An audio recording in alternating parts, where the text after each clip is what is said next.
Perkenalkan, saya Cecilia Tanaya Mandela dengan NIM H0711810102.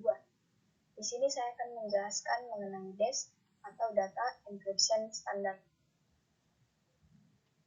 DES adalah standar, sedangkan algoritmanya adalah DR, Data Encryption Algorithm. DES termasuk dalam kriptografi kunci simetri dan tergolong jenis cipher block dengan menggunakan skema VISTA. DES beroperasi pada ukuran blok 64 bit, tetapi hanya 56 bit yang dipakai. Kemudian masuk dalam skema VESTA, di mana setiap blok plaintext atau ciphertext dienkripsi dalam 16 kali putaran. Setiap putaran menggunakan kunci internal yang berbeda, dan kunci internal 56 bit dibangkitkan dari kunci eksternal.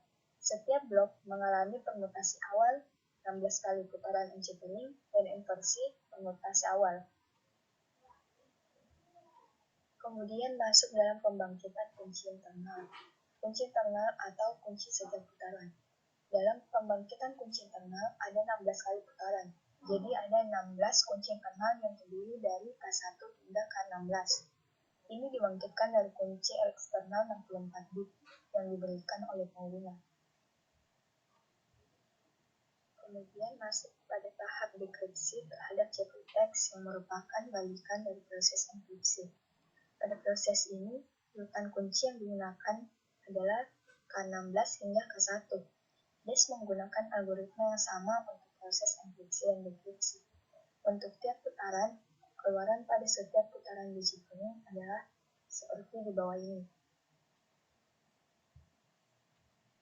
Kemudian masuk pada pembahasan AES atau Advanced Encryption Standard. Algoritma AES adalah block cipher simetrik yang dapat menginskripsi dan dekripsi informasi. AES adalah lanjutan dari algoritma DES yang masa berlakunya dianggap telah usai karena faktor keamanan.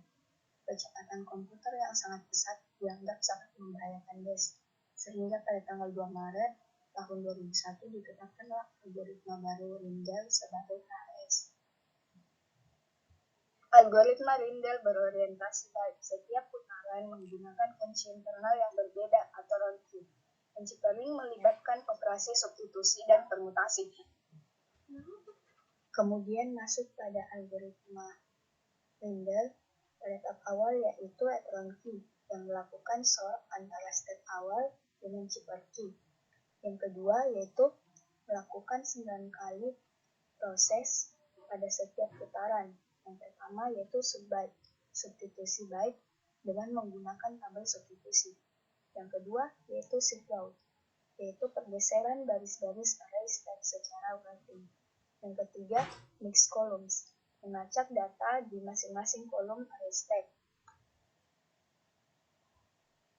Yang keempat yaitu at round key, melakukan sort antara stack yang sekarang dengan round key. Kemudian tahap terakhir yaitu final round. Pada tahap ini prosesnya sama, hanya yang membedakan tidak adanya mix column. Itu saja mengenai penjelasan materi DES dan AES. Selanjutnya akan saya jelaskan implementasi DES dan AES dengan menggunakan Python. Pada implementasi DES dengan Python di sini, pertama diberikan beberapa fungsi, yaitu untuk mengkonversi kunci maupun pesan, baik itu dari hexa ke binar dan sebaliknya, binar ke integer dan sebaliknya, binar ke string dan bit sort.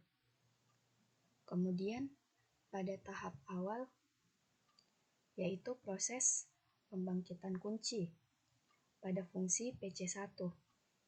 Ini digunakan untuk mengkompresi key atau kunci eksternal dari 64 bit menjadi 56 bit dengan matriks yang telah disediakan. Kemudian setelah kunci dikompresi, selanjutnya hasil kompresi tersebut dibagi dua. Lalu dilanjutkan pada fungsi key schedule. Pada fungsi ini, key yang telah dibagi dua, masing-masing posisi setiap unsur dalam key tersebut digeser. Seperti di sini pada pergeseran pertama sebanyak 1 kali dan seterusnya.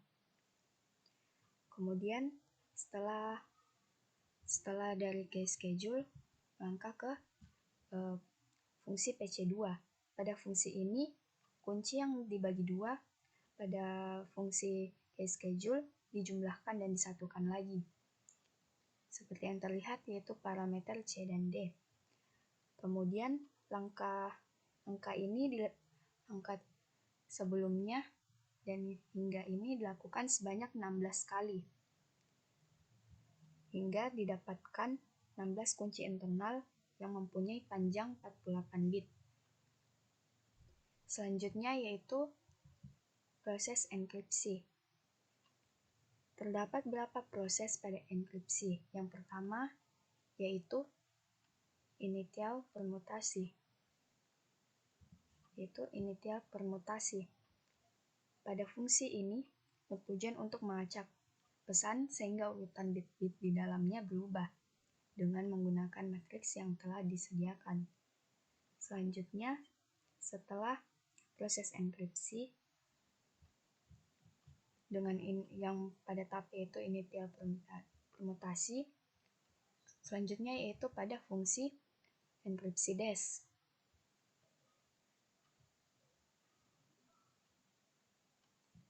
Nah, dalam fungsi ini dilakukan putaran kepada pesan yang akan dienkripsi. Di sini terlihat pesan yang dari string diubah ke biner, kemudian dilakukan beberapa operasi, dilakukan putaran kepada pesan, dalamnya ada dibagi dua menjadi L dan R, dan menghasilkan ciphertext yang berbentuk biner dan dikembalikan dari biner ke heksadesimal. Setelah itu, pada setiap putaran ini terjadi proses transform dengan parameter blok dan kuncinya. Di sini terjadi beberapa fungsi yaitu ada expand block, sort block, sbox, dan final block. Pada bagian ekspansi dan expand block terjadi proses ekspansi yang memperluas blok yang panjangnya 32 bit menjadi 48 bit.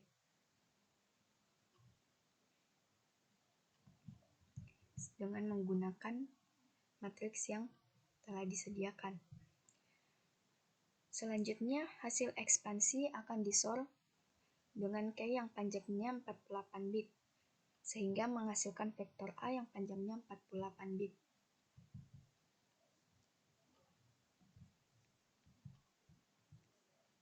Setelah itu, vektor tersebut dibagi menjadi 8 kelompok, yang masing-masing 6 bit dan dimasukkan ke dalam proses substitusi. Proses substitusi dari masing-masing kelompok akan menghasilkan output 4 bit. Seperti yang terlihat ada S1 hingga S8.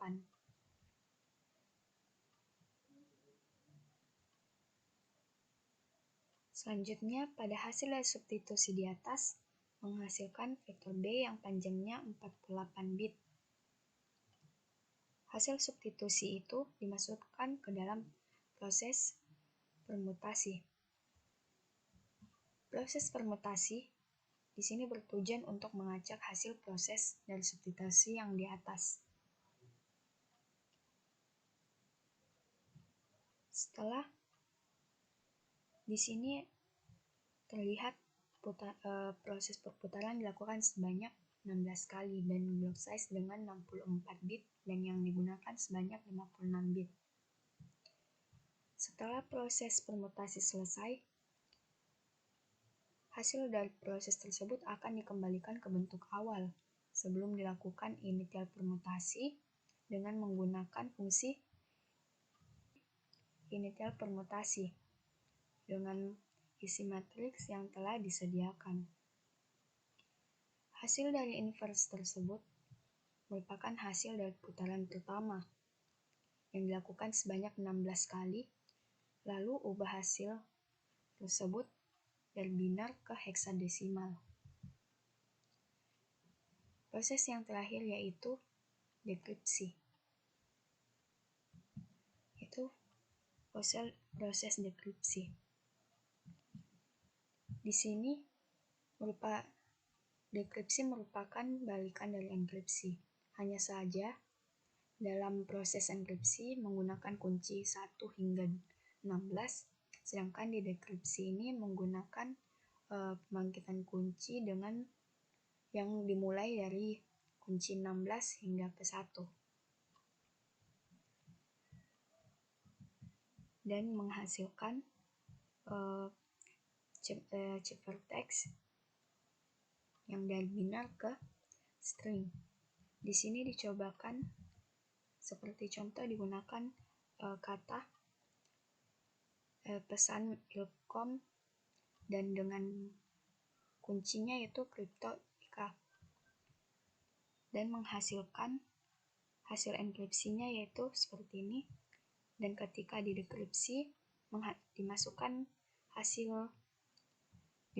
hasil enkripsi tadi dengan kunci yang sama yaitu cryptoid dan menghasilkan string dengan pesan yang sama sebelumnya. Kemudian masuk pada implementasi AES dengan Python. Di sini pertama ada perintah split bytes yang digunakan untuk memecah string menjadi list yang berisikan byte. Terus ada perintah make matrix yang digunakan untuk membuat state matrix menggunakan plain text yang sudah diubah ke binar. Kemudian rotate word untuk membuat fungsi yang digunakan pada proses shift rows, yaitu pergeseran array pada state secara berat yang telah dijelaskan. Terus ada perintah bin to int membuat digunakan untuk mengkonversi binar ke integer, dan hex to bin yaitu digunakan untuk mengkonversi nilai heksadesimal ke binar. Kemudian pada perintah sbox enkripsi ini merupakan tabel sbox yang akan digunakan ketika enkripsi. Dan fungsi sbox dekripsi ini merupakan tabel sbox matrix yang digunakan pada saat dekripsi. Kemudian perintah rcount ini rcount dan store ini digunakan untuk pembangkitan kunci. Kemudian perintah convert and path ini digunakan untuk pencocokan karena pada AES terdapat 3 jenis kunci, yaitu ada 128, 192, dan 256. Nah, di sini dalam fungsinya jika kunci binarnya kurang dari 128 atau 192 dan 256 akan ditambahkan 0, dan jika lebih dari 256 akan dipotong menjadi 256 bit. Kemudian pada perintah keySchedule ini dilakukan pembangkitan kunci. Bisa dilihat ketika melakukan pembangkitan kunci pertama dilakukan pencocokan kunci. Sini dilakukan pencocokan kunci, terus dibuatkan fungsi transform untuk melakukan pergeseran yang dengan rotate word dan melakukan substitusi pada tabel sbox dan untuk melakukan operasi sort. Dan hasil dari pembangkitan kunci ini terdapat 11 kunci. Yang pertama satu kunci untuk initial round, 9 kunci untuk melakukan 9 round, dan 1 kunci untuk final round. Kemudian perintah bin to hex di sini digunakan untuk mengkonversi nilai binar ke heksadesimal. Perintah ini digunakan ketika semua proses enkripsi selesai untuk mendapatkan ciphertext. Dan fungsi SOR on YF ini digunakan ketika proses mix column. Dan kemudian perintah Galois multiplication di sini merupakan fungsi yang mengalihkan setiap kolom array dengan suatu polinom di dalamnya. Kemudian perintah matrix multiplication over 2256 ini untuk fungsi pada mix column yang dengan menggunakan fungsi yang di atas tadi, yang SORGF, Galois, dan seterusnya. Kemudian masuk pada enkripsi dengan parameter pesan dan kuncinya. Dan di sini dibuat matriks step awal menggunakan fungsi make matrix yang pada awal pertama tadi. Lalu dibuat tabel yang digunakan ketika mix column. Setelah itu, step awal dengan key menggunakan fungsi SOR. Selanjutnya melakukan subbyte menggunakan metode sbox enkripsi. Ada juga di dalamnya juga melakukan shift row, mix column, dan seterusnya. Dan dihasilkan nanti ciphertext binar dan dikonversi ke heksadesimal. Kemudian masuk dalam tahap dekripsi, yaitu untuk menerjemahkan ciphertext tadi menjadi plaintext yang mudah yang dimengerti bahasanya, di mana di sini digunakan inverse dari sbox. Di sini digunakan inverse dari sbox, kemudian lakukan initial, ada shift rows, tahap subbyte, add round key, mix column, dan seterusnya. Kemudian dihasilkan plaintext yang berupa binar dan dikonversi ke dalam string. Di sini diberikan contoh yang pertama menggunakan kunci 1, 2, 3, 4, 5, 6, dan seterusnya, dan dipakai untuk mengenkripsi kata ilmu komputer UH18 dengan kunci yang tadi, menghasilkan ciphertext sebagai berikut. Dan ketika proses dekripsinya, ciphertext tadi dimasukkan ke fungsi dekripsi dan dengan menggunakan kunci yang sama menghasilkan plaintext atau pesan yang sama pada proses enkripsi. Begitu juga dengan contoh yang kedua dan ketiga. Mungkin itu saja yang dapat saya sampaikan. Kurang lebihnya mohon dimaafkan. Sekian, terima kasih.